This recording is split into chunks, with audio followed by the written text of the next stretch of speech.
ಇಡಿ ride ಆಗಿದೆ. ಅವ್ರ ಪಾರ್ಟಿಯವರು ಇದಾರಲ್ಲ BJP ಅವರು, ಅವ್ರಿಗೆಲ್ಲ ಇಂಟರ್ನಲ್ ಫೈಟು. ಅವರೇನೋ ಕಂಪ್ಲೇಂಟ್ ಏನೋ ಕೊಟ್ಟಿದ್ರಂತೆ ಅವ್ರವ್ರ ಕ್ಷೇತ್ರದ ಕೆಲವೆಲ್ಲ BJP MLAಗಳ ಕ್ಷೇತ್ರಗಳ ಮೇಲೆ ಯಾರಿಗೂ ಟಿಕೆಟ್ ಕೊಡಲಿಲ್ಲ ಅಂದ್ಬಿಟ್ಟು ಅದು ಇಂಟರ್ನಲ್ ಫೈಟ್ ಅದು. ಅದಕ್ಕೆ ನಾವು ಸುಮಾರು ಒಂದೂವರೆ ವರ್ಷದಿಂದನೇ ಆಫೀಸರ್ಸ್ಗೆ ಹೇಳಿದ್ದೆ ನಾವು, ಅವ್ರು ಏನೇನು ಕೇಳ್ತಾರೆ ಡಾಕ್ಯುಮೆಂಟ್ ಎಲ್ಲ ಕೊಟ್ಟು ಕೋಪ್ರೇಟ್ ಮಾಡಿ ಅಂತ ಹೇಳಿದ್ವಿ. ಅವ್ರು ಮಾಡ್ತಾರೆ, ಏನು ಬೇಕಾದ್ರೂ ಕೋಪ್ರೇಟ್ ಮಾಡ್ತೀವಿ, ಅದರಲ್ಲಿ ಏನು ತಪ್ಪೇನಿಲ್ಲ.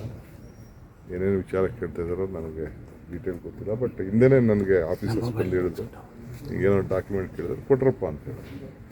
ತಪ್ಪೇನಿದೆ, ಅಲ್ಲಿ ನಾವು ರೈಟ್ ಟು ಇನ್ಫಾರ್ಮೇಷನಲ್ಲಿ ಎಲ್ಲ ಡಾಕ್ಯುಮೆಂಟು ಕೊಡ್ತೀವಿ ನಾವು, ಕೊಟ್ಟರೇನು ತಪ್ಪಿದೆ. ಅವ್ರ ಡ್ಯೂಟಿ ಅವ್ರು ಮಾಡಲಿಕ್ಕೆ, ಯಾರು ತಪ್ಪಿದ್ದವರು ಶಿಕ್ಷೆ ಅನ್ಬೇಕು. ನಾಳೆ ಮಾತಾಡೋಣ. ಸರ್ ಡಿನ್ನರ್ ಮೀಟಿಂಗ್ ಕ್ಯಾನ್ಸಲ್ ಆಗಿದೆ sir Parameshwar.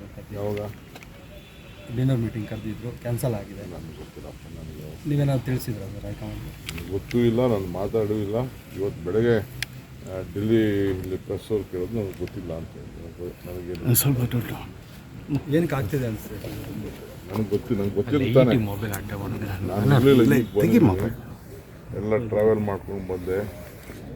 Delhi press conference ಇತ್ತು, ನಿದ್ದೆ ಇರಲಿಲ್ಲ, ನಿದ್ದೆ ಮಾಡಿದೆ. ಇವತ್ತೆಲ್ಲ ಬೇರೆ ಕಡೆ ಎಲ್ಲ ಜಾಗ ನೋಡೋಕೆ ಹೋಗಿದ್ದೆ, ಯಾವುದೋ ಪಾರ್ಕ್ ನೋಡೋಕೆ ಹೋಗಿದ್ದೆ, ಡೆಲ್ಲಿಲಿ ಮುಗಿಸ್ಕೊಂಡು ಬಂದೆ.